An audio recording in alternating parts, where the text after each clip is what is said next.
ஒரு அழகான காட்டுப் பாதையில் ஒரு சிறிய குட்டிப் புலி வாழ்ந்து கொண்டிருந்தது. அதன் பெயர் மின்னி.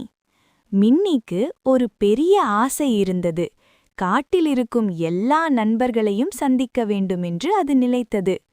ஒரு நாள் மின்னி மெதுவாக காட்டில் நடந்து கொண்டிருந்தது. அப்போது ஒரு சிறிய பறவை மரத்திலிருந்து அழுது கொண்டிருந்தது. என்ன ஆயிற்று என்று மின்னி கேட்டது. பறவை சொன்னது, என் குட்டி கூடையை கண்டுபிடிக்க முடியவில்லை. மின்னி உடனே உதவ முடிவு செய்தது.